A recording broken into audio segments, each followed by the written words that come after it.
Hi there. Over the last couple of weeks, I've had a number of people reach out to me and ask me questions about my teaching strategies. Some of them have asked if there's a book that I can recommend that would help them learn how to play piano using my approach.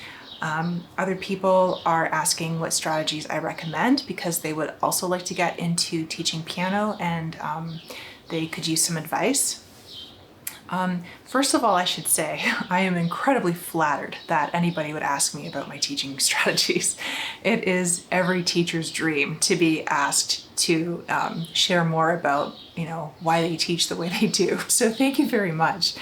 But the challenge is that I don't see myself as having one set teaching method. There's no book that encapsulates what I try to do because my teaching method is something that I have compiled over many, many years of training, teaching experience, and even my own personal philosophy, right?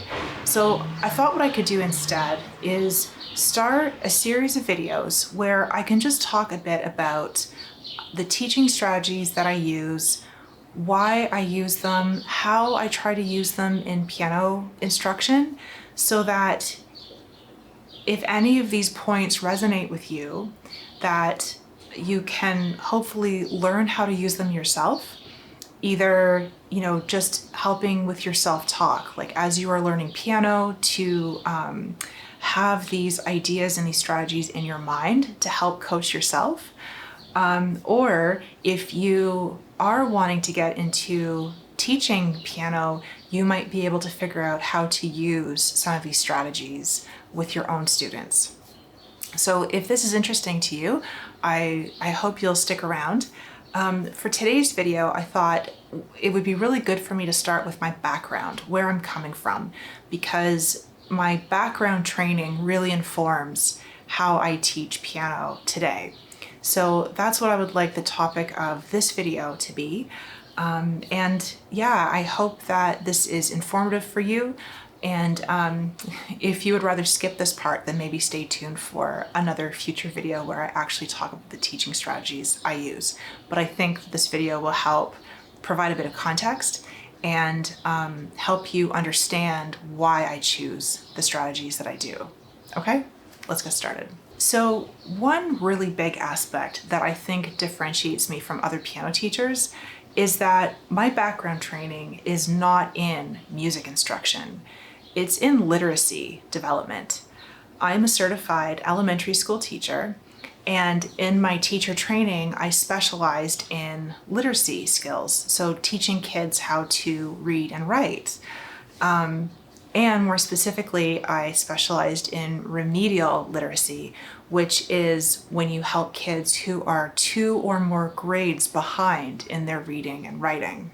Part of the reason why I chose to specialize in literacy was definitely because I really love to read myself, and I wanted to play a role in helping kids become open to the world of books. But there's another aspect of literacy development that I did not expect. Teacher training really opened up to me what literacy skills actually are. Literacy is more than just learning how to recognize letters and how to put letters together into words and how to put words into sentences. That's certainly part of it, but literacy skills are also an ability to, in general, take in information, to take in messages, and to also communicate your own messages in return. So, for example, literacy is more than just learning how to read words on a page. It's also about learning how to take in messages from the images that are on the page. Sometimes that can mean looking at the layout, how a page is spread, and taking information from the layout of a page. Sometimes it also means using your imagination to imagine what was the author thinking when they wrote this and what are they trying to communicate. It can also mean using your imagination to figure out what the author is not saying. What are they leaving out? And how does that make me feel about what they're communicating? And then also in return, thinking about how you want to respond to that message and how can you best put together a message and communicate that message back to other people. So I found that very interesting about literacy. It was more than just about reading and writing. It's actually a whole constellation of skills that helps you communicate and be in relation with other people. And I found that fascinating. Fast forward a few years, and I started teaching literacy skills in teacher education programs in and around Toronto. I was a university lecturer for about 6 years, and I specialized in teaching elementary literacy instruction.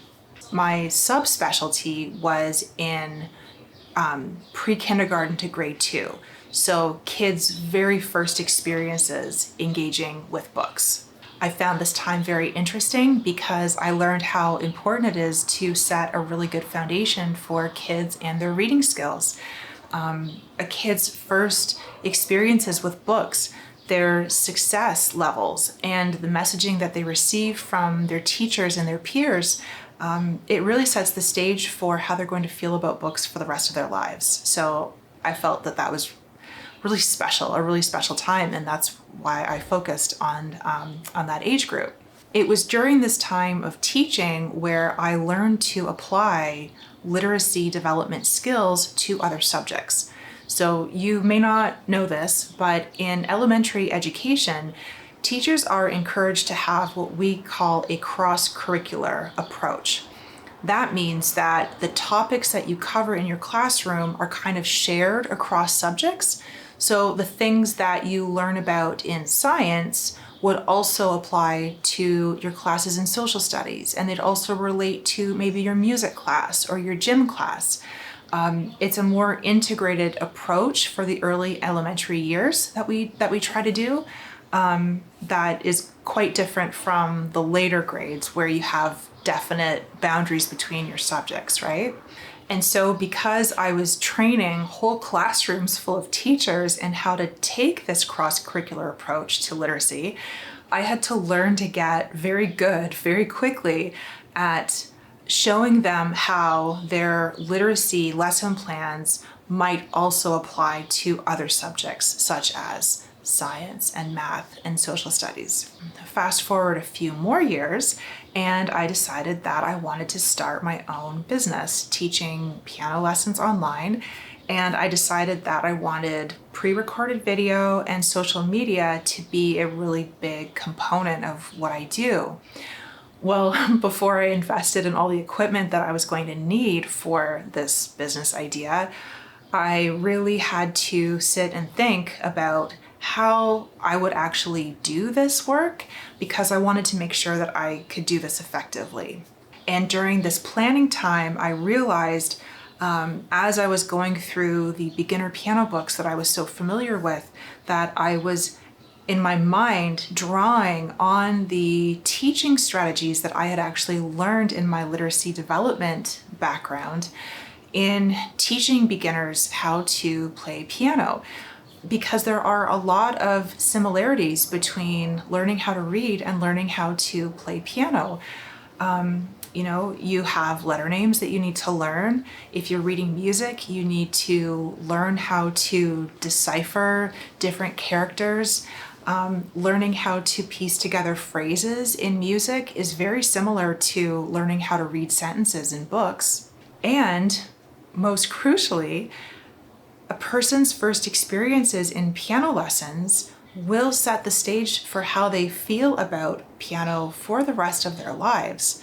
And so I felt this same urgency to create really good beginner experience at piano, the same way that I felt a draw to support kids' first experiences with books. And for that reason, even though I'm technically qualified to teach pretty advanced piano, I made a decision that I wanted my social media channel and my piano instruction to focus on beginners and to provide piano beginners or people who are returning to piano a really positive first experience engaging with their piano. because to me, a person's first experiences learning piano are so important, and because I believed that I could give them what educational research showed would set them up for a lifetime of success.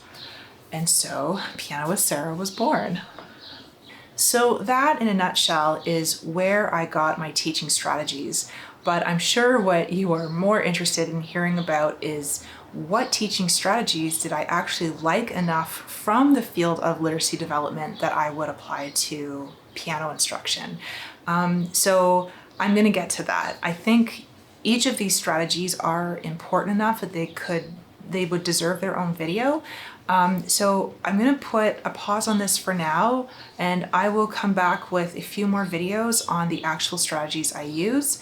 I hope that this video was at least interesting to you and provides you a good context, at least to understand where I'm coming from when I talk about the strategies that I like to use in my future videos. If you are someone who would be interested in learning more about the teaching strategies that I use, would you mind letting me know by commenting on this video? It would help me feel motivated to create more of these videos and to know what kind of detail to get into if I know that people are actually interested in hearing about this sort of thing. Thanks so much. Take care.